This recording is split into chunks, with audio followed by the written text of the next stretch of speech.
Say and spell your name right now for me, please. Well, it's Benjamin Edwin Newman. Benjamin Edwin Newman.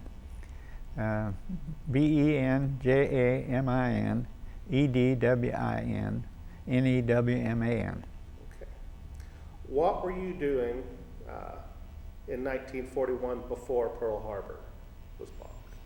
I was a kid just playing around in the woods. We lived out in the far east side, and we used to play in the woods. It was in the wintertime, it was cold, and we used to like to go out and build a fire. And I don't remember if we cooked anything on the fire. I don't remember that now, but anyhow, we used to go out and build a fire and play in the woods and stuff. And I had horses at home and bird dogs, and that was always my job, to take care of the horses and the bird dogs and those kinds of things. I didn't have a job. Mom wouldn't let me work. She said I'd go to work soon enough. She wanted me to stay a kid as long as I could. I was 16 when Pearl Harbor happened. How long after Pearl Harbor did you enlist, and in what service did you enlist? Well, I was 16 when Pearl Harbor happened, and then of course that month later on I was 17, and I thought strongly of going into the service in '42 before I finished my senior year in high school.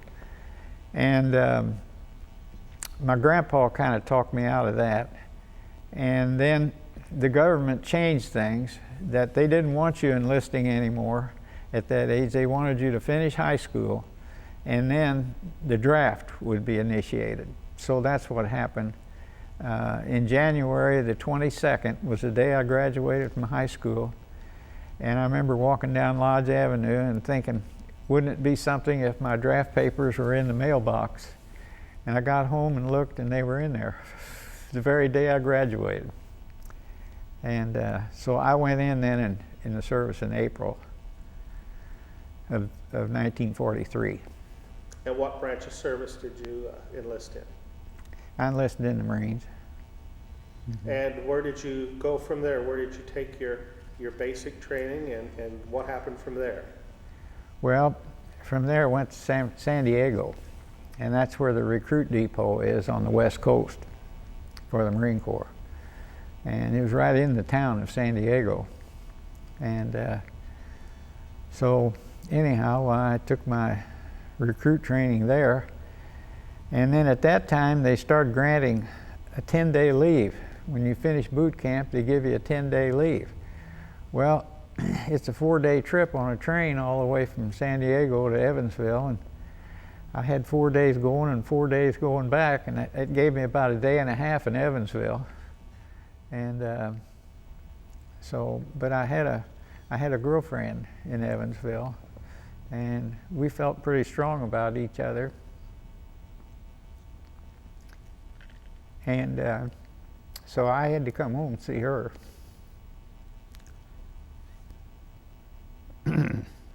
And then when I went back, why they gave you, they kind of took the lines across the map, what is that, longitude?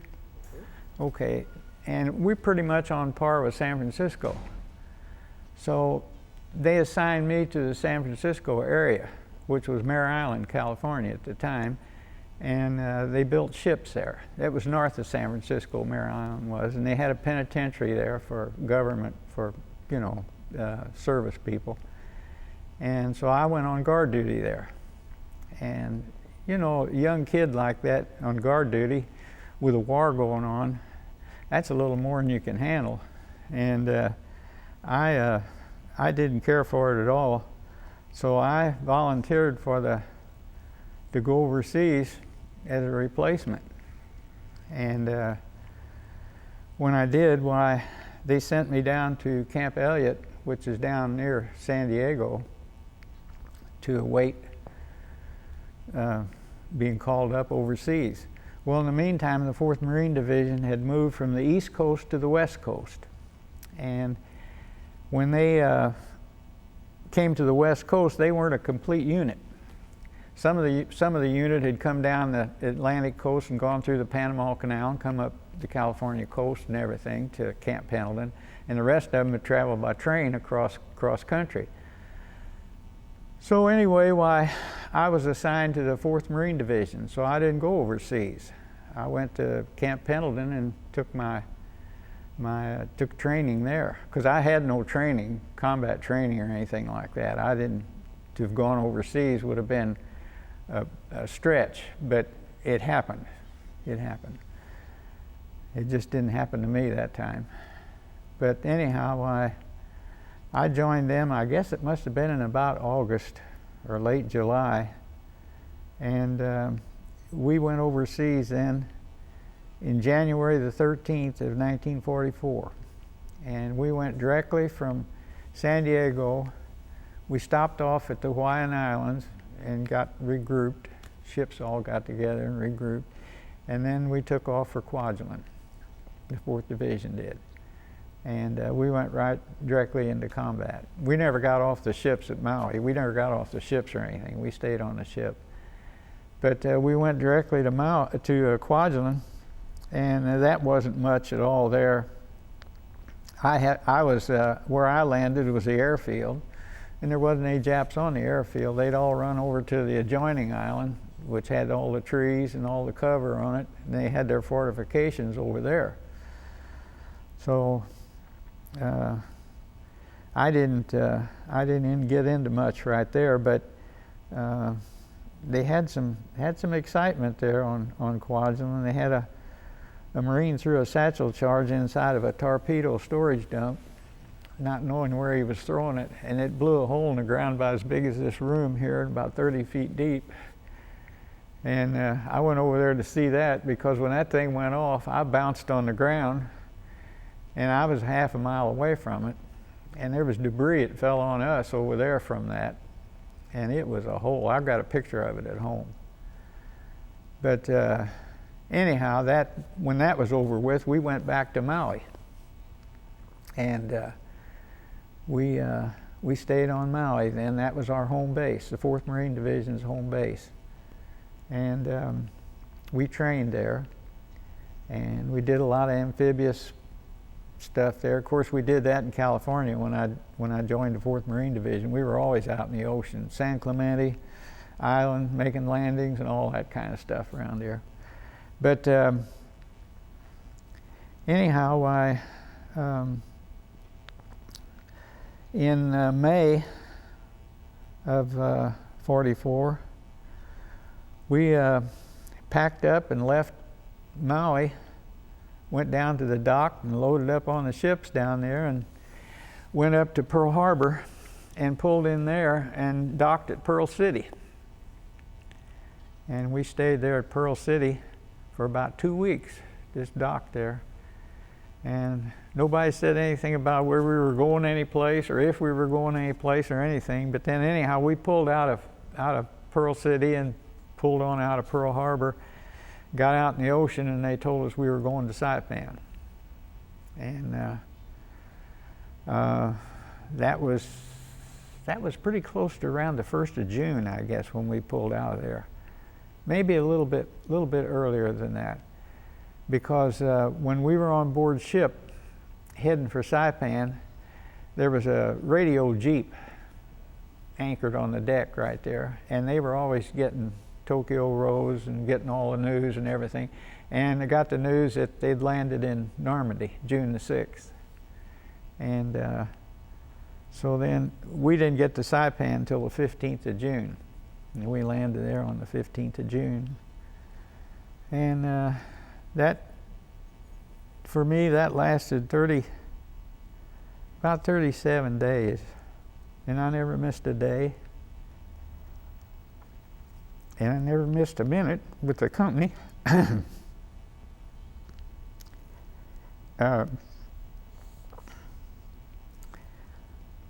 We took an awful lot of casualties. When we landed, they split us up. A and C company, I was in B company. A and C company moved up to what they call the 01 line. That's where they wanted you to be on the first day. And that was about a half-mile inland. And we got out at the beach. And the beach was where all the artillery fell, because they had planned on us landing on the beach, and they were going to get us when we landed on the beach. Well, fortunately, I was in the second wave, and we went in about 200 yards and got out inland. You know, what they call, there was a little bitty, well, the town was Sharon Kanoa, but it was a little Japanese park. And they had little bridges there and little things and different stuff. Of course, shells were falling all in it and everything, all around us and everything. And the first platoon, I was in the third platoon. The first platoon took quite a bit of the artillery fire, and we lost a bunch of them. And the second platoon, they lost their platoon leader, Lieutenant Harry Blaine, who was the sweetest guy. He was killed right away. And we kind of just dug in there, and the shells were still falling all around, and Marines were coming back all bloodied and everything from up at the 01 line. They'd run into a lot of small arms fire up there. They had a battle going on up there too, and they were coming back through, and we'd taken up. There was a little lake there. It was called Lake Susape, and there was a cane field around this lake, and the water was up in the lake a little bit, and we got out in the water, and that was our foxhole.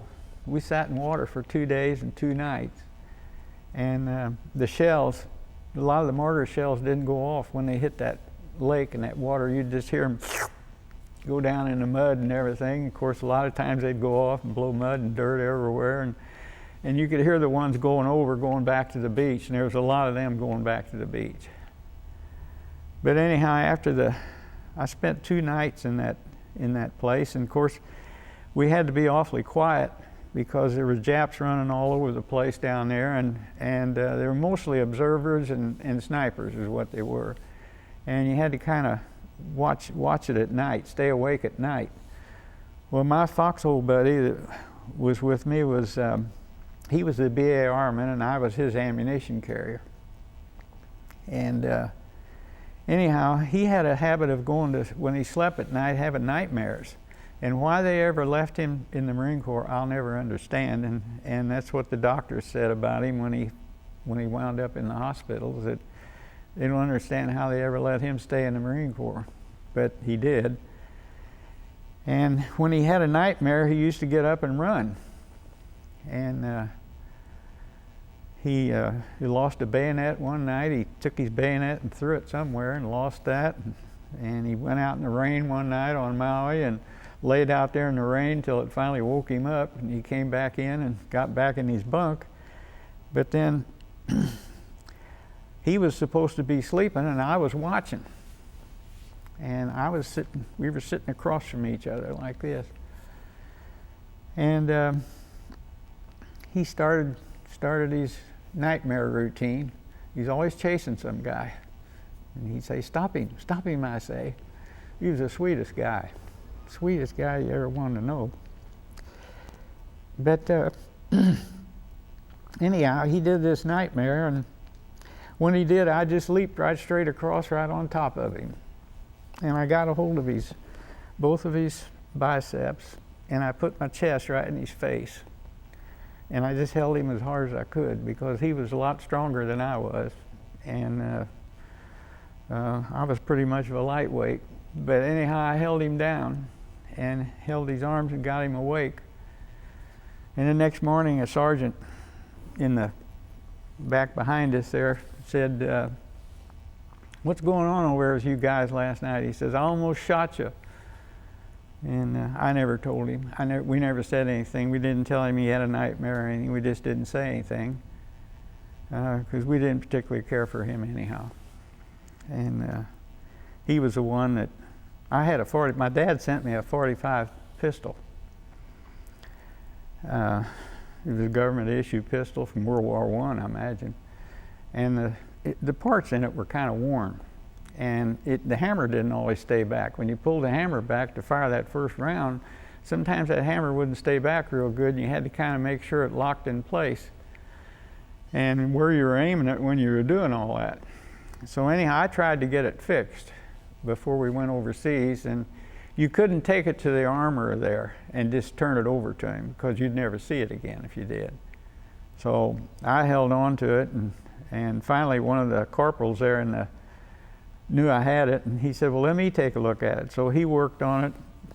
He couldn't do anything with it. It needed parts, and he said, well, he couldn't. He wouldn't advise taking it to the armorer to get it done. So anyway, I never did get it done. But in the meantime, this sergeant, he tried to get that pistol away from me. He kept telling me all the time, give me that pistol. He said he wanted to give it to Gordon. Gordon was our first lieutenant of our platoon.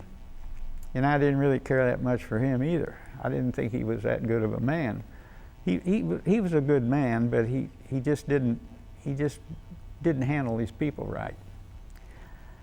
Of course, I was just 18 years old and a kid. What did I know, you know? But that's the way I felt about him anyhow.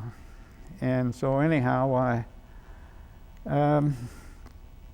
he kept trying to get that pistol away from me. Well, when we were on board the ship getting ready to land on Saipan, to go get in the boats and land on Saipan, I was strapping my 45 on. I had a duty belt, and I had the 45 on this side, my knife on this side, and I had them tied down to my legs with rawhide thongs. And he told me, he says, Newman, if you so much as fall down, he says, I'm going to jerk that pistol off of you. And I told him, I said, well, you better make sure I'm dead when you do it. But he was the sergeant. Well, he didn't last anyhow. He fizzled out and disappeared, and nobody ever knew where he went. But anyway, the next day after that, we moved up to the 01 line. And that's when my Foxhole buddy, he couldn't handle it anymore. He suffered until the day he died. He died about in 2000 on December the 7th. I went up to see him in Wisconsin in 98 and spent 2 or 3 days up there with him. But he never ever recovered from. He went over to help a kid that was shot through the chest or somewhere up in there, and when he was helping the kid, the kid threw up nothing but blood, and he just blanked out, and that was it. He didn't know anything after that. And I ran into him that following October in Oakland, California, when I went to the hospital there. And when they transferred me from overseas, I went to Oakland first and went to Oak Knoll Hospital. And I ran into him right away there. And he was still a nervous wreck and everything, and he never recovered. He became a carpenter in life, but he was always 100% disabled. And but anyway, Saipan went on for about 37 days. And like I said, I never missed a minute. I was there the whole time. And of course, there's a lot of things that happened on Saipan. I don't know what you want to hear, but anyhow, why don't you ask me something? Well, you said a lot of things happened on Saipan. Tell me about some action that you were in, and you said there in the end you went to the hospital in Oakland. Were you wounded? Yeah, I got wounded over on Tinian. Okay. Mm-hmm. Yeah, after we took Saipan, then I kept looking over there at Tinian all the time, and I thought, I'll bet we wind up over there when this is all over with, and sure enough we did. We didn't get any replacements or anything. I got promoted to corporal, and I was supposed to have a group, but we didn't have any group. We didn't have anybody. There wasn't that many of us left. And so anyhow,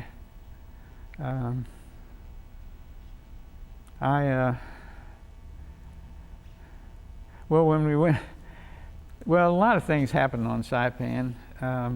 Our lieutenant, that one I was telling you I didn't particularly care for, about the 6th day, he got shot through the shoulder.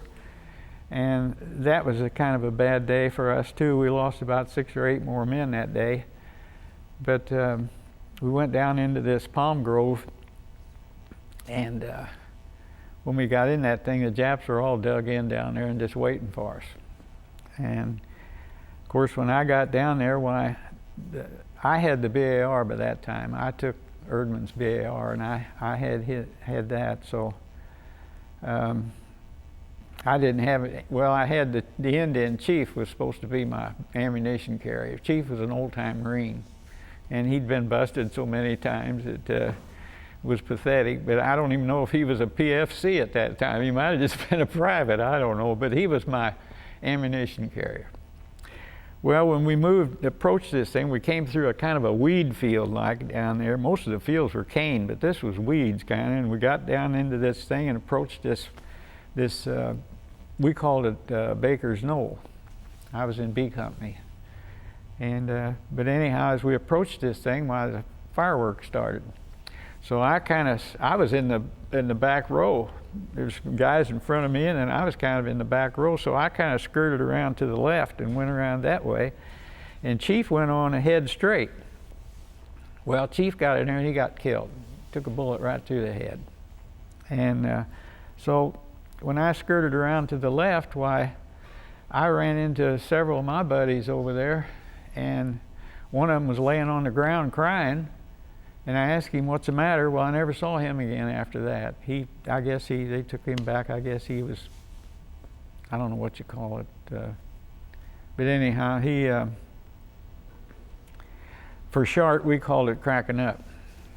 And so that's what he did, I guess. But as I approached, about 4 Japs jumped out of a hole in front of me, and the first one was carrying a sword and waving it around and everything.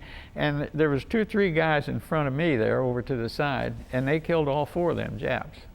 Well, in the meantime, one of the other boys in my platoon, come running over across the way, and he was carrying an old Winchester 97 pump shotgun.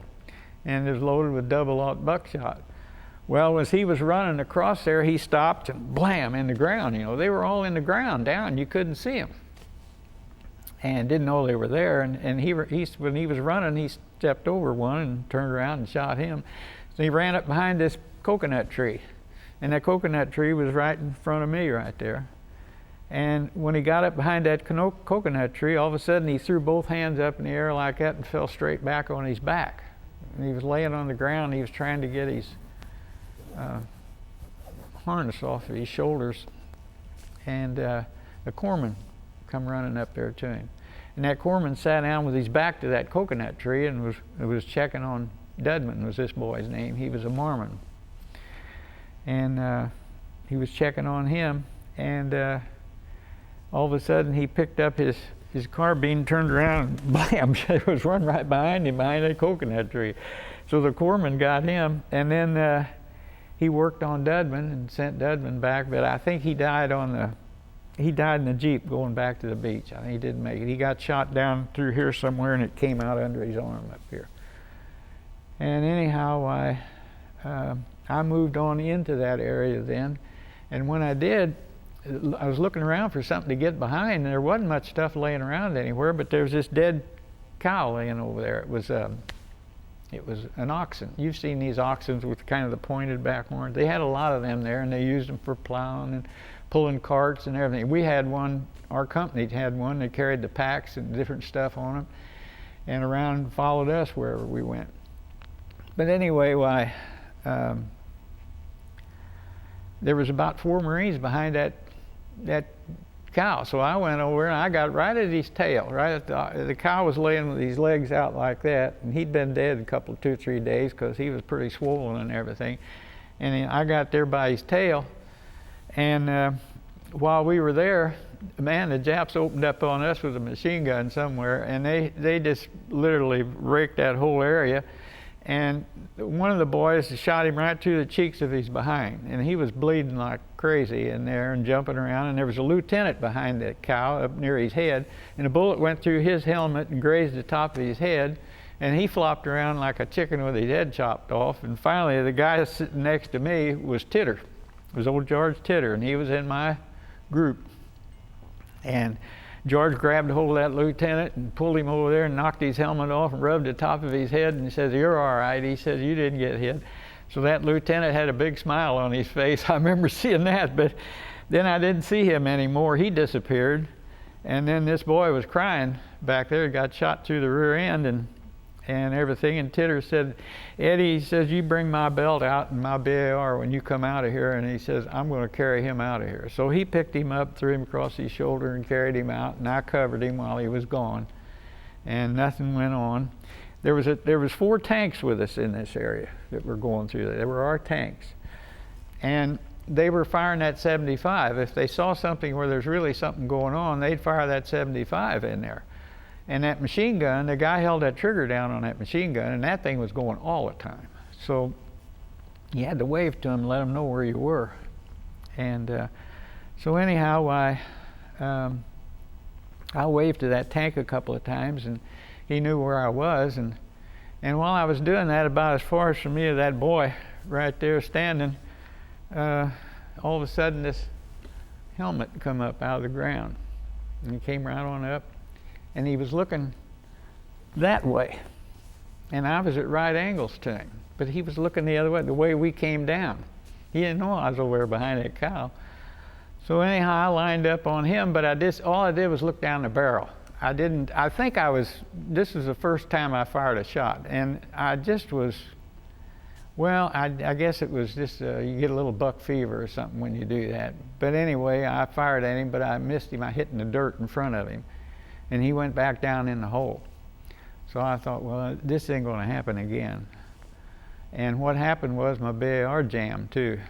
A BAR has a magazine that's in the bottom. And when you fire it, a lot of times the magazine release will let go and it'll drop down a little. Well, when it drops down, it only has to drop down maybe 1/4 of an inch. That bolt comes back, it can't pick a round up and put it back in there. So you're on an empty chamber. So what you got to do then, you got to hit that thing real hard like that and pull that operating handle down, which is on the left-hand side of the BAR, and then because it fires with the bolt wide open. So anyhow, I did all that. In the meantime, he comes back up again. Only this time he stuck his rifle up first, and he came up with his head, and I let him come on up. I sighted in on him that time, and I put one right through his head and dropped him. And that was the first one I killed. And anyway, well, I stayed behind that cow, and I was all by myself back there. I couldn't even see any other Marines around. But in the meantime, the tank was operating, and he was pretty far away from me. He was pretty far away. He was as far away as almost outside that door. And he was running at right angles to me across there like that. Well, as he was going, a Jap jumped up behind him, behind the tank after he passed, and he had a crate in his hands. And he ran up behind that tank and dropped that crate on the back of that tank. Well, on the tanks, when they landed over there, they had these extensions on their exhaust, so they go through the surf. And he dropped it in behind that extension.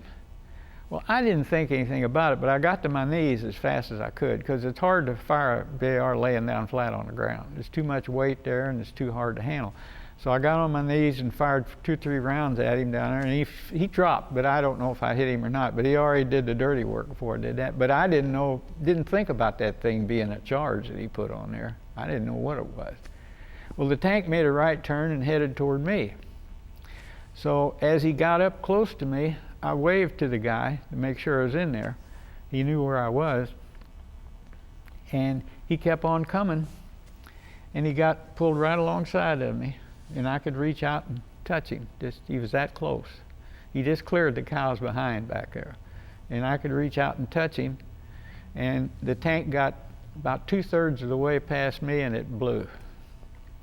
And boy, when that thing blew, I'm telling you, of course, I was up close to the tank, very close to it. So the brunt of the explosion went over the top. I was under that, but it still bounced off the ground. And red fire was everywhere. And the tank coughed a couple of times and stopped. And I guess the guys in the tank got out. I don't know. I never did hear them getting out or anything because I couldn't hear anything. I mean, then that thing blew. My ears went to pieces and my throat, something down here in my chest. I thought something was broke loose down there because when I swallowed, it felt like my Adam's apple and everything else was going to come back up in my throat again. And so anyway, I laid there for a while and nothing was happening. And it was beginning, the sun was going down and it was going to get dark for long. And I thought, I better get out of here because my own men are going to shoot me here if I don't. And I was on the Jap side of the tank anyhow. So I gathered up my BAR and his ammunition belt and all that junk, and I ran around the front end of the tank then and ran on back up there. And fortunately, guys were standing around up there, and there was nothing happening. It bounced some machine gun bullets off of a tank up there and hit a colonel, and they hauled him out of there, and that was big news.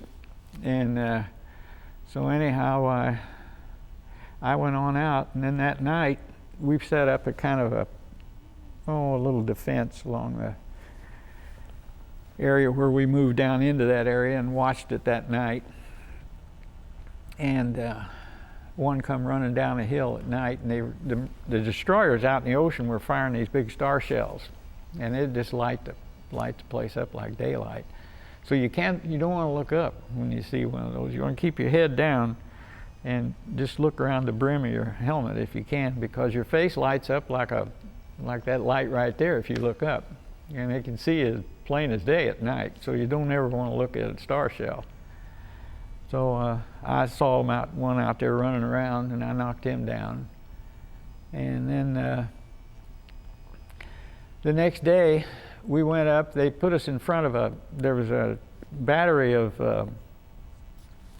Marine 75s there that were firing, and they were going to fire all through the night too.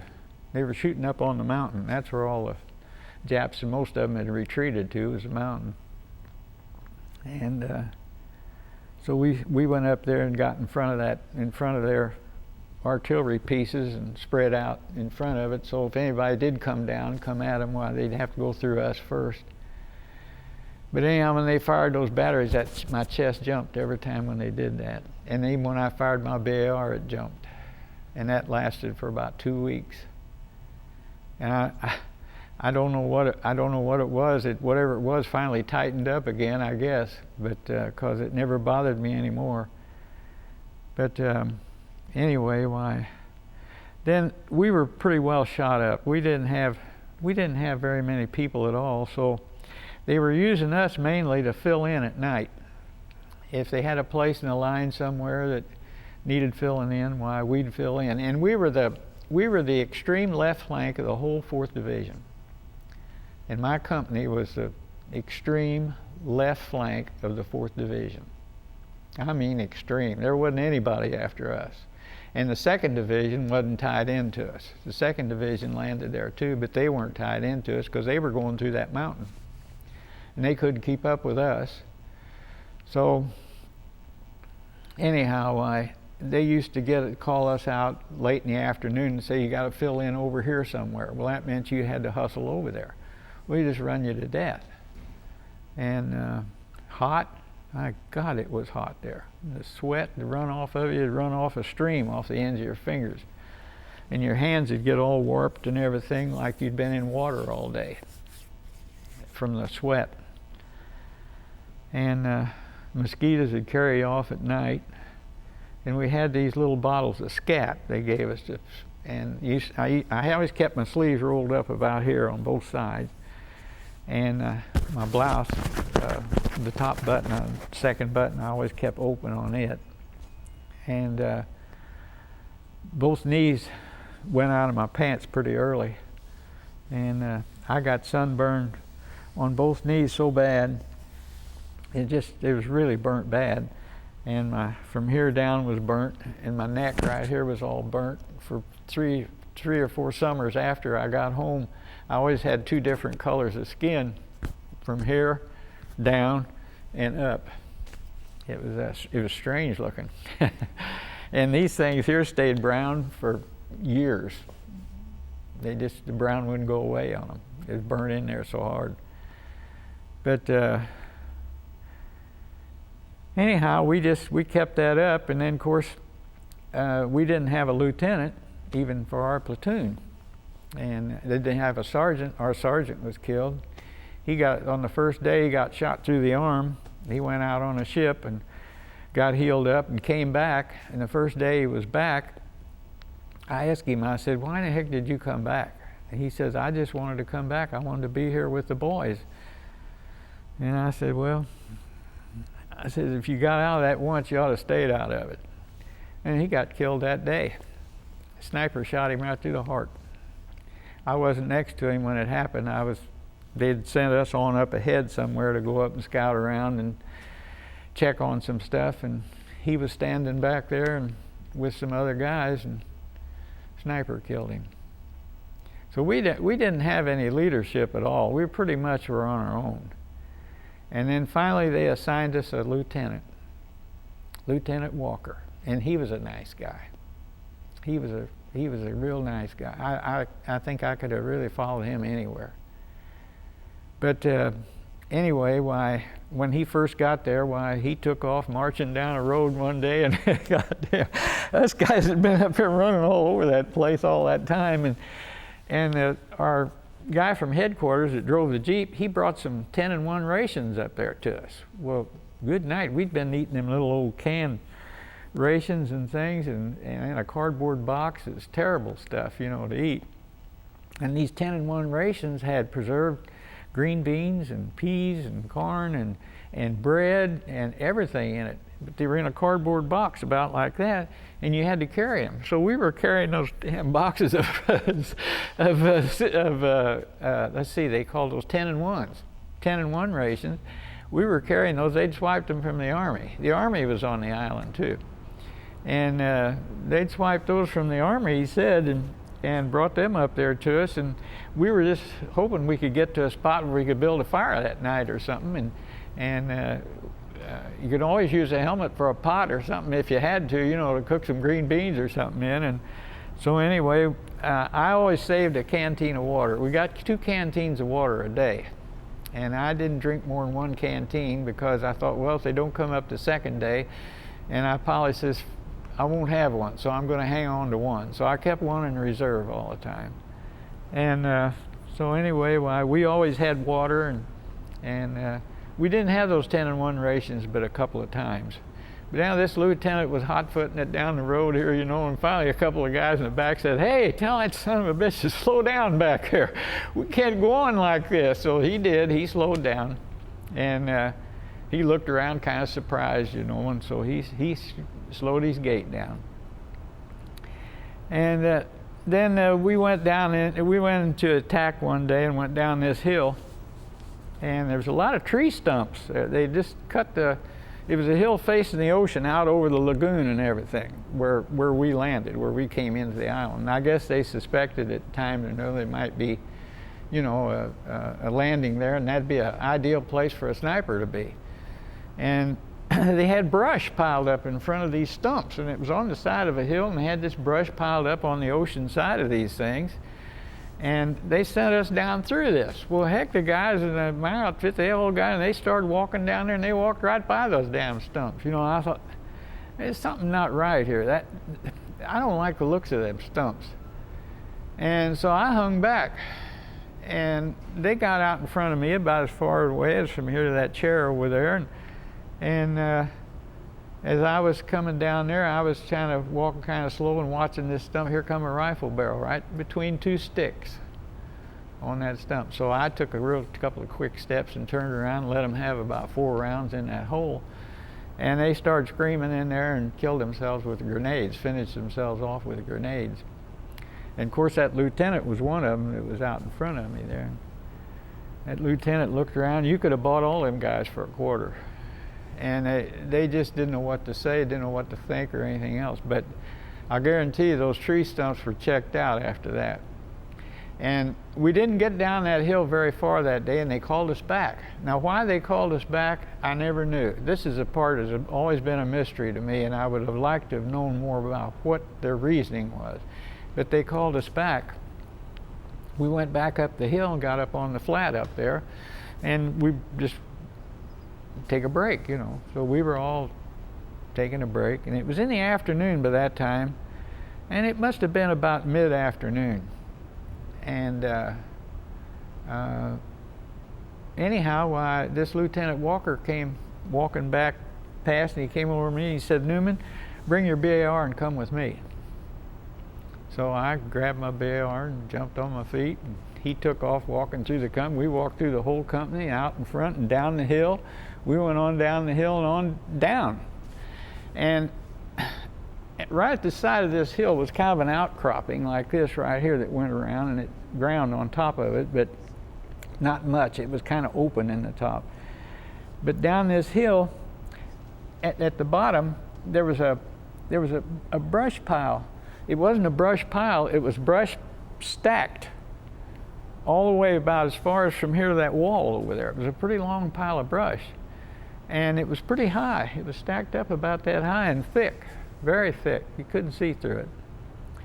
And we went down this hill, and it was a steep hill. We climbed down that hill and got down there, and we hit this little patch of flat ground right there. And he walked over there, and there wasn't a thing in front of us. There wasn't a thing. It was a great big old, about as far from here to that brick wall over there, there was a great big old outcropping of a coral rock sitting there. And I was about as far away from the brush pile as, well, I was a little farther from here to the gentleman sitting over there. And he said, we were standing there, and he said, "What I want you to do," he says, "I want you to spray this area with your BAR. Just fire right in that. Start at one end of it and go down through the whole thing and start firing."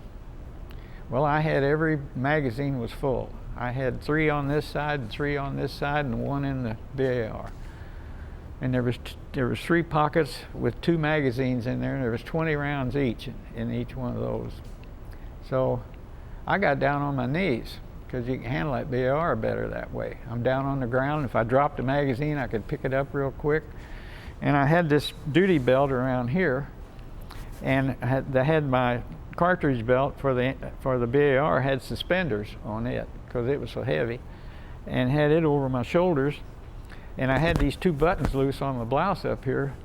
So I started firing in that brush, and when I emptied a magazine, I pulled it out, I stuck it inside my blouse, and kept shooting, loaded another one and kept shooting. Well, the first thing you know, they started shooting back. And we weren't behind anything. There wasn't a thing in front of us but dirt. Well, they threw a couple grenades out of there, but I don't think they knew where I was. And I just got down low and put my helmet down, held my helmet down over my face like that. The grenades went off, and I never got hit with one. I had any number of them thrown at me, but just was lucky, never got hit.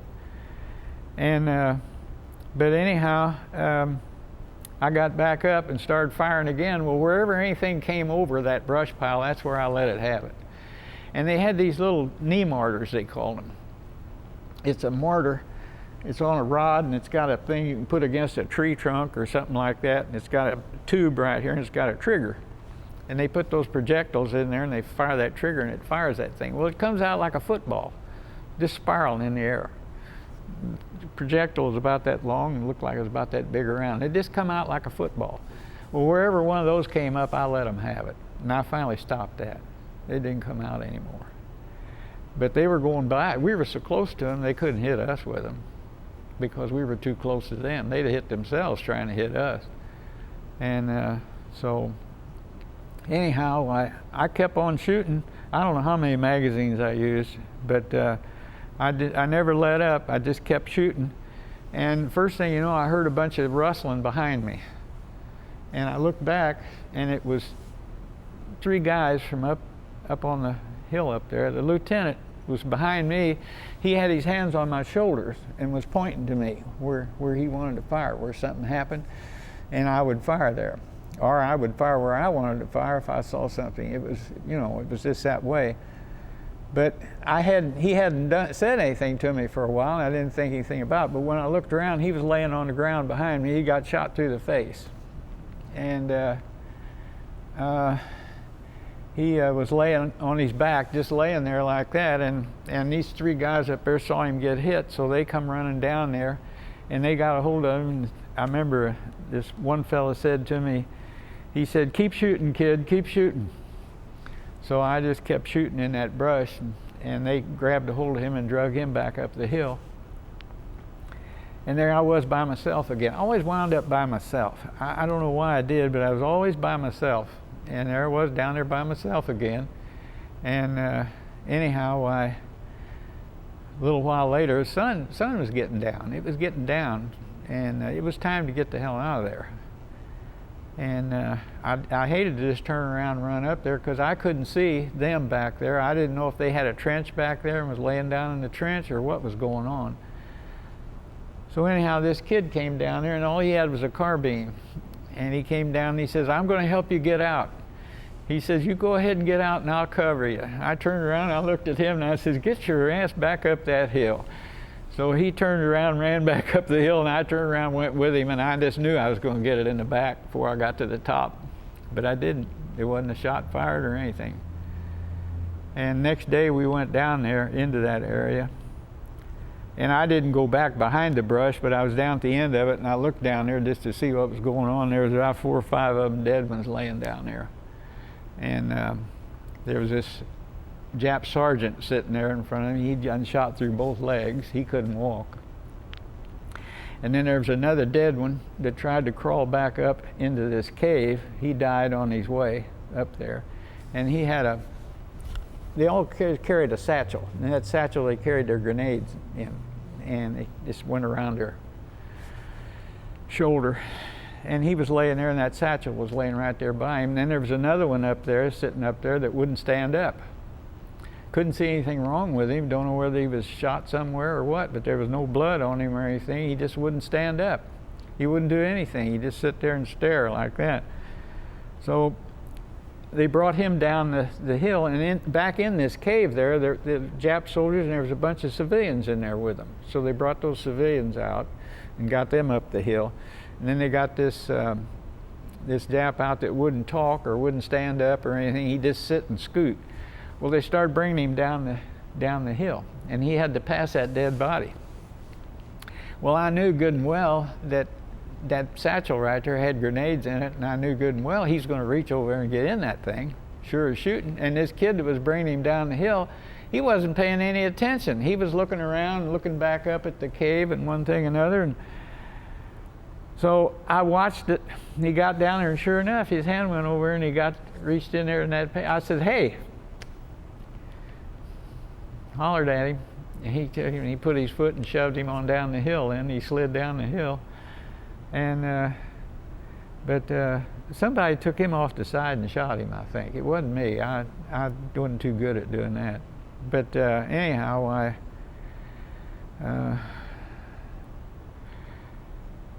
the lieutenant died that night later on.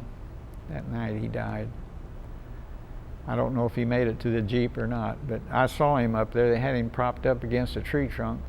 He had a big bandage up on the side of his head. But I never ever knew why we went down there the way we did. And when I told this story at a reunion we had one time. And several of the boys that were in my outfit that were wounded on Saipan, but got wounded the first day and never got a chance to see anything else. They just got their legs blown off or something. And he told me, he said the next day, he said, "Eddie, I laid there in bed last night," and he says, I couldn't believe why you guys, there wasn't something there. And I said, "John, it's just like we were out there in that parking lot. There wasn't a thing for us to get behind." And incidentally, that big old rock over there, they bounced a bunch of machine gun bullets off of that trying to find us. Man, they hit that rock and that stuff splintered and the white streaks went across it. but they didn't know where we were. They couldn't see us. They just, well, they couldn't because they didn't stand up. If they had stood up, they could have looked over the brush pile, but they wouldn't stand up. And how they hit that lieutenant, I don't know. But he was elevated a little higher than I was, and I guess that's how they saw him. But yeah, we lost him. That was 2 lieutenants we lost. And then we didn't even, well, we got another lieutenant when we went to Tinian. And the guys used to come down, you'd see the outfits coming down out of the hills up there and on the roads and stuff, you'd see them down there, and there was always a guy out there on the front fender with his rifle riding shotgun on the front fender on that thing coming down. And I told myself, that's where I'm going to be when we come down out of the hills. I'm getting on that truck and I'm going to get on that front fender. And sure enough, when the trucks came up, I ran over there and I got on that truck first thing, and I sat on that front fender on the passenger side. I had that BAR stuck right here. I held it up there in the air, and we came down that mountain, had my feet on the bumper. And we came down out of the mountains that way. That was always a big thrill to me, to ride that thing down. I always wanted to do that. That's kind of called riding shotgun. But I got a chance to do that. And then I tell you that you hear so much about friendly fire and stuff like that, and guys getting hurt and everything, and it's true. There was any number of incidents in my company that happened that one guy shot another one. One guy killed one of our guys one night. It was an accident, and you know, some guys are jumpy, awful jumpy at anything. They're jumpy in broad daylight, and they're extra jumpy at night, you know, and they just they're dangerous. And some guys just freeze up at the slightest thing that happens, and they don't always have their weapon on safe. You know, they're not waiting for something to happen and take it off safe, put it on, you know, firing position. And I always kept mine on safe. I never took it off unless I was getting ready to do some shooting. And so anyhow, we had another kid. We went off the side of this road, and they wanted us to go down the hill in single file. Well, I was leading the thing, so I went down the hill first, and this boy behind me, and there was another fellow behind him. Well, the third guy in the line, he was one of these freeze-up guys. Well, I got down that hill about 20 yards, I guess, and there was an old wagon down there that somebody rolled down the hill, and it hit a tree and turned over. And there was trees all around us. You had to look in the trees and look where you stepped and everywhere, because you didn't know what you were running into, and it was a real steep hill. Well, anyhow, a shot rang out, and a blood-curdling scream all at the same time, and it was right behind me. Well, I thought we must have passed a Jap, and he was up in the tree behind us. So I slid down on the ground and started looking all around everywhere and couldn't see him. This kid was laying on the ground back there, and finally some guys up on the hill came down and got him and drug him back up the hill. And he was shot through the back of his leg right there. Well, the guy behind him froze up for some reason, why I don't know, and squeezed a round off in his BAR and shot his own man right. And they were real good buddies. They played guitars and sang together and all that kind of stuff. Shot his own man right in the back of the leg. And then they dragged him back up. Well, there I am. I'm alone again down there in this thing all by myself. And I stayed down there for a while and just taking, because I didn't know what happened till I got back up on the road. And so anyway, I don't know if that boy lost his leg or what. I don't know. I never knew whatever happened to him. Just a second, let me check the tape. Josh, are you within earshot? Hello, hello? How much time's on the counter up there?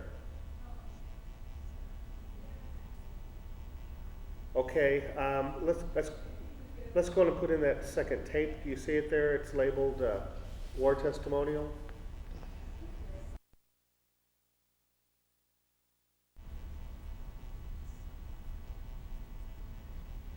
We are Okay. So, Well, anyhow, we lost several more men up there trying to clear out some places and things, and places they'd bypassed and so forth, and snipers got them, and another one of those tree trunk incidents. They walked past the whole darn bunch, walked past that tree trunk, and the last man came by, the Jap killed him. And that happened, and then well, we were doing a lot of shooting. One day we had to move out at night, and that's spooky at night because your own people will shoot you, and you got it from both sides there. You just don't know what to expect moving around at night. And I was one of the last men in the column that moved out that night, went down this road and everything, and that's spooky. And so anyway, we went down this road, and then we stepped off the road and went down off the road and turned and went this way. So the last man was the last foxhole down here, and the first man off the road was the first foxhole up here, and we all got off the road. We were only off the road about 15 feet, something like that, and they had us dig in. Well, I wasn't the last foxhole. There was one more foxhole. I don't know how this worked out, but there was one more foxhole. It was over to my right. And anyhow, the boy that was with me was named Bob Hartman. He was from up here in Westville, Indiana. And he laid down beside me. Well, we just laid down on the ground because there wasn't any, well, it was rock and stuff there, and it just wasn't good digging or anything. And I'd been there a long time, and I said, hell, let's don't dig a foxhole, just lay down. So we just laid down. I asked him, I said, do you want to watch first and I'll sleep, or what do you want? And he said, Eddie, I'm so scared. He said, I don't know what to do. I said, well, then just lay down there and go to sleep, and I'll watch then. So first thing you know, coming down this road was two Japs walking. The one in front had a sword on, and the one in the back, I don't know what he had, the one following along behind him. He must have been some coolie or something, and the first guy must have been an officer. But anyhow, as they came down, they stepped off the road toward us, and they were between us and the road where they were walking, and they walked along the side of that road down there. And when they walked in front of the whole company, when they got down there to my foxhole, I nailed that first one, that officer. I knocked him right down, but I couldn't get my BAR up to hit him in the guts. I hit him in the legs. And then the sergeant was in the foxhole next to me. This was a good sergeant here. This was Staff Sergeant Kraft. He was a good guy. He killed the one behind him. So anyhow, after I knocked this Jap down, why, you couldn't see. It was awful dark. It was a dark night. But I could see him moving on the ground. I could see some movement there and everything, and I knew I knocked his legs out from under him. And I didn't know what he was doing, but he had a pistol. And he took a shot at me with a pistol, and it just went right over my head. This fire flew right out of that pistol. I was closest to him from here to you, almost. And when he did that, well, then he was down on his knees, and I nailed him then. But that was spooky. That was spooky. But then when we left Saipan, when we came down out of the hills, we went back to an area where our sea bags were. They unloaded all our sea bags and put them on the island. So I went over and picked out my sea bag and worked a combination and got in it. I got some clean clothes and stuff out of there because all the clothes they brought up there would fit you. They were the biggest clothes you ever saw, and I wouldn't wear them. I couldn't wear them. I couldn't wear all that stuff and keep the pants up and everything else and all that kind of stuff, so I just kept my old clothes on. Well, both cheeks of my ass were hanging out, and both knees were out. The bottom part of the legs were ready to fall off. My jacket was ripped all the way down here. Those jackets, all in blouses, ripped up there in the shoulder first anyhow. They were all ripped and dirty, filthy, never been washed. I'd never shaved for 37 days. We didn't get anything for 37 days. And most of the time they had diarrhea and all that, and I was never plagued with anything like that till the last day. And so anyhow, we we got back and I got in there and I had a pair of khaki pants like these in there, and I didn't have another pair of greens in there. So I pulled those khaki pants out and put them on.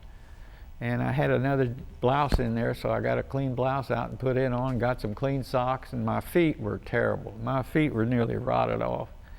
So I had the corpsman, he got my feet and greased them all up, and I got a shower and greased my feet all up and wrapped them and bandaged them, and then he said, take these bandages off in 2 days. Don't leave them on any longer than 2 days. Well, we had to spend that night. We were going to spend that night down on an LST, and then the next morning we were going to go down and get in the Amtrak and come out of the LST and head for Tinian. So we did. We went by boats out to the LST and got on there, and we didn't get any replacements or anything. We just took what we had. And Tinian was a island surrounded by rocks, and on the north end there was 2 little passages there. It was just big enough for an Amtrak or a tank to get through. And so they faked a landing down at Tinian town, which was about 8 miles away. They faked a landing down there. So all the Japs were down there. So we got the whole darn division and everything to those 2 little gaps. And my amphibious tractor broke down in the ocean coming in, going to Tinian. And we floated around out there in that ocean till 4 o'clock that afternoon. And finally an Army duck came by, and he picked us up and took us in. And we got out of the Amtrak, or out of the duck, and I told the guys, I said, why don't we just spend the night down here on the beach, and in the morning we'll go up there and look for the company, because we had no idea where they were. There was no briefing or anything when we went to Tinian. So I had no idea where they were. So we stayed down there in the rocks that night, and then the next morning we went up and started looking for the company. And a Jap opened up with a machine gun back in that cane field. One of them had come down there and brought a machine gun down there, and he sat down there and opened up on them. Boy, I mean, he was raking the ground about that high. And there was a great big old rock over there, and I got behind. I was pretty close to that rock, so I got behind that rock. Well, it wasn't any time until there must have been 6 guys jumped behind that rock, and I kept getting higher and higher all the time, getting rooted out. And in the meantime, the kid got hit through the face and the mouth and his jaw, and this doctor had him laying right beside me right there, and this doctor was wiring his jaw up. He wired his jaw up in place, so I guess it wouldn't fall off or something, I don't know. But anyway, that finally quieted down. So we got up and started. A tank came in there, went in there and knocked that machine gun out. So then we took off then looking for the company, and we finally found them and joined them then, and we just progressed up the island. There was a row of mountains on our left side, and that was the 2nd Division's. They always got the mountains, it seemed like. And we were the extreme left flank again of the whole 4th Division, and my company was it. We were it. And so we came to an airfield, and we spent the night at that airfield. And that night a sniper killed another couple of boys in our outfit. So anyhow, the next morning we went across that airfield, and up across this airfield was a tree line. And Tinian town was over here, and that's where the bottom part of the 4th Division was down toward that area. And up this tree line, every so many feet, say every 30 feet or so, was a mound of dirt. It was like a pillbox. It had a gun slot in the front and had twin mounted. They must have been at least 20 millimeter guns sticking out of there. I think they had what they called a 41, and I don't know what else they had. But these were twin mounted, and they were sticking out, and they were firing as we were going up. My outfit, we were right next to the tree line going up, and we had tanks with us. Well, as we went up the hill, the tank would fire in there to those openings and mangle a gun and kill anybody, whoever was in there, you would think. So anyhow, as we were going up the hill, I always stopped and checked. I was the last man in the bunch going up the hill. I was looking and watching to see if there was any movement inside those things through that slot. When I got to about the third or fourth one, a Jap's leg was in there, and he was scrambling like this, trying to get away from the opening. I think when the guys went by, I was back a little bit. I think he think, oh, everybody was gone, and he came over there to look, and then I come by. So he tried to scramble away. So I hollered to Joe Osborne, and I said, Joe, there's one in here. I said, you take that side, and I'll go around the other side, because there's a scuttle hole on each side of those things. So Joe went up that side, he pulled a pin on a grenade and went up that side, and I started around the other side. And when I started around there, all of a sudden there was this tremendous explosion, and I got hit. Got hit right there in the leg, right there. And it hit just like getting hit with your fist. And it kind of jarred me a little bit, and then my leg kind of started drawing in a little bit, so I got down on my knees. And then I laid down, and I couldn't get comfortable. So I laid down on my back, and I put my leg down, and when I did, that was horrible. So I took my helmet off, put my helmet under my knee, and rested my knee in my helmet, and that kind of took a little bit of the pain away.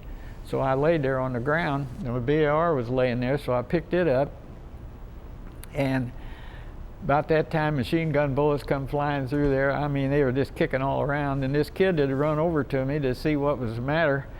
He took off, and he says, I'm going to go get some help. He took off running. So there was a shell hole over there about 4 feet away from me over there, pretty good sized one. So I went over there and I crawled in that shell hole and laid down there to get down below the line of fire. And I kept my BAR and everything. I kept it ready to go because the company was moving. They're not stopping, they're moving. And I thought, I'm going to wind up alone here, and there's going to be some sneaking around, because nobody had been over on the other side of that tree line, no telling what was over there. And I thought, well, here I am alone again, and I'm just going to have to see what happens. Well, in the meantime, the guy that came down the hill telling me to keep shooting that day, him and 2 other kids came over there, and I got my first aid pack out, and he took that first aid pack and wrapped it around my leg, and he said, we're going to carry you down the hill. So they turned around and took me down the hill, and there was a Jeep down there waiting with stretchers and stuff on it. So I sat in the front seat of the Jeep. I got in the Jeep and sat in the front seat. And they had 2 or 3 boys in my company that we started running into stuff when we got into that. And the company lost more men. The guy that I spent most of my time in the Foxholes with on Saipan lost an eye that day. Joe was with me, was killed. And let's see. Tex was hit, shot through both legs. Machine gun got him through both legs. And Fleer, the other boy that's in my squad, spotted a Japanese bar jam, and he got down on his knee to work on his bar, and he was down like this, and that Jap shot at him, and the bullet went through his helmet, went through this side, I think, went through this side of his helmet and turned and went into his neck. And that you have that fiberglass liner inside that helmet, and all that metal parts and that fiberglass and everything went into his neck with a hunk of the metal out of that helmet. And it was the funniest looking thing you ever saw. There's that bullet. He had it. He showed it. They took it out of his neck on the hospital ship. We were on the same hospital ship together, and it was the bullet had torn a hunk of metal out of his helmet and just wrapped it around that bullet, and the whole thing went in his neck. And of course, they didn't do anything on me on board the ship. They just gave me sulfa drug, and I only take that for a while, because the first thing you know, I started having backaches and stuff, and it gets your kidneys is what it does, and you have to drink a lot of water. And I wasn't drinking a lot of water, because then you have to get up, and I couldn't get up, so I just didn't drink much water, so I had to quit taking the sulfa, and they didn't want to start me on penicillin or anything, so they just let me go. Well, my leg got infected, and it swelled way up, got great big huge. I think they wanted it to get that way. But they still didn't do anything to it till I got to Hawaii. And then in Honolulu at the dock there, they took me off. They had to take me off on a stretcher then, put me in an ambulance and took me up to Aiea Heights Hospital, Naval Hospital there, and they operated on it right away. And got the shrapnel and everything out, and they put tubes in and tubes out and stuffed it full of Vaseline gauze, a hole full of Vaseline gauze. And when I woke up the next morning, there was Tex in the bunk next to me. I didn't know he'd gotten hit. He got hit through both legs. And anyhow, I didn't see the other boy that got hit in the neck anymore. I don't know where he went, but I didn't see him anymore. But I did see several guys that I knew there in the hospital. Do you remember the date of your wounding? I always said it was July the 31st, but what happened was Joe got the Congressional Medal of Honor. When Joe went up there with that grenade in his hand, he wound up falling on that grenade. The guy that had assisted, well, told me to keep shooting that day. He was a corporal. He was an assistant squad leader is what he was. He came over and to Joe, and I don't know what happened. I didn't know Joe got a Congressional Medal of Honor until the Infantry Journal sent out this green book, and I was going through that green book, and there was Joe's picture in there in the Medal of Honor people. And I thought, for gosh sake, so I got to reading the citation, and I don't know who wrote the citation, but they weren't there where we were. And I couldn't get anybody to admit to who wrote the citation. And now I've had a lot of second thoughts about it. Hank was this guy's name. He wound up getting a field commission. He was a good hand. He was a good man to have around. He wasn't much of a shooter, but he was a good guy to organization and helping guys out and stuff like that. He wound up getting a field commission. He came by the house one day about 50 years later. He called me up and said he was in Evansville, and I said, well, where are you? And I'll come get you. So he told me, and I went over and got him, brought him home, and we talked. And I told him, I said, you know, I never could understand what that explosion was, that when I got hit. I said, that was no grenade. I said, that was something more than a grenade. He said, well, didn't say much about it, but he said, I gave Joe a satchel charge. He gave him a satchel charge. Here's a guy who had a BAR in his hand, a grenade with a pin pulled, and he gives him a satchel charge. And Joe, I don't know what happened. He doesn't know either because he stepped behind a tree. There was a humongous tree right next to this thing, and he was behind the tree when the explosion went off. But they used to ask me all the time in the hospitals, they'd say, what was the thing, that explosion that got you? And I said, I don't know. I said, it was a terrific explosion. I said, I just always thought maybe they dropped a mortar on us or something. I didn't know. But I didn't know he gave Joe that satchel charge. That wasn't part of the plan. And so anyhow, and then I wanted to bring this up. That was the end of the war for me. But anyhow, my company, my division went on to Iwo Jima after that. And one of the boys in the first platoon got a Congressional Medal of Honor on Iwo Jima, and that was Darrell Cole. The ship, the Cole, USS Cole. There was 2 Congressional Medals of Honor given in my company, and one was to Joe and one was to Darrell Cole. And yeah, there's a lot of strange things happen when you get into something like that. And that was pretty much everything for me as far as the war went. How long were you in the hospital? I was finally discharged December the 2nd.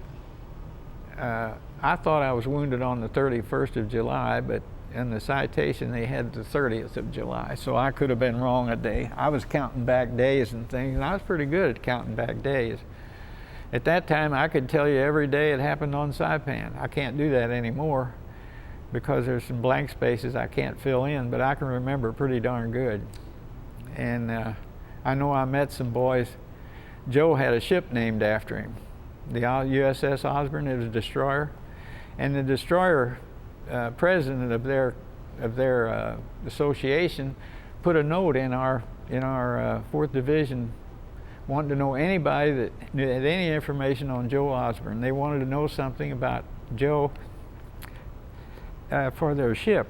So I called this guy and talked to him, and they were going to have a reunion down in San Antonio, Texas, and he wanted me to come.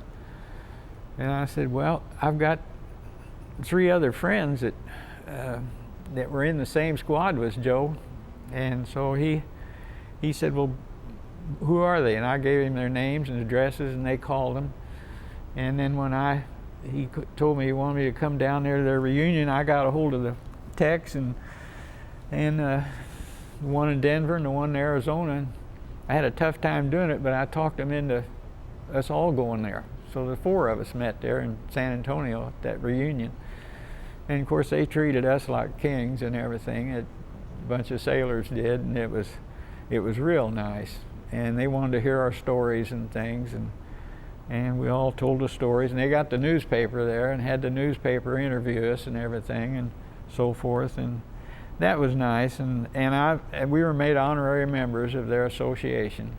And I still get their newsletter all the time. And we told them about Joe. And then they had Joe's granddaughter was there. Joe's son had died. He'd gotten killed when he was 21, but he had a child. He had a daughter. And I think he had a daughter and a boy. The son did. I'm not sure about the boy, but anyhow, the daughter was there at the reunion. I got to meet her, and she just lives over here in Benton, Illinois. Joe was a coal miner. That's why he was familiar with explosives. He wanted to be he came to me after I made corporal and said, Eddie, I want to be your demolition man.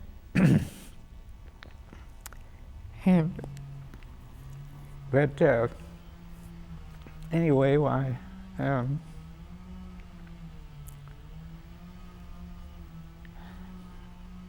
we had a nice time at that reunion down in San Antonio. We stayed down there 4 days, and we had a good time. And I went to pay my bill, and I met their editor for their paper downstairs, and he said, Eddie, it isn't necessary for you to go pay your bill. He said, it's all been taken care of.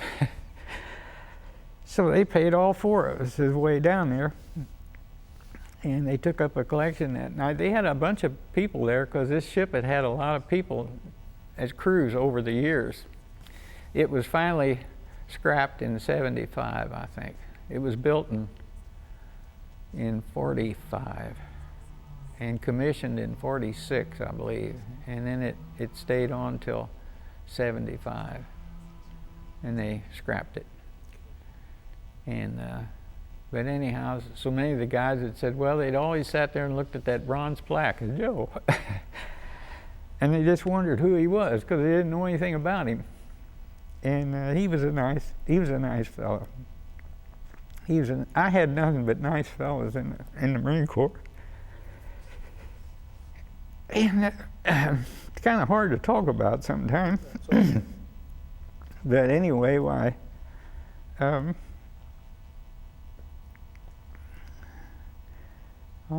got to meet his granddaughter, and I call her on the phone every once in a while and talk to her. And her husband's a coal miner over in Illinois, which is tough because they've closed so many of those mines down over there.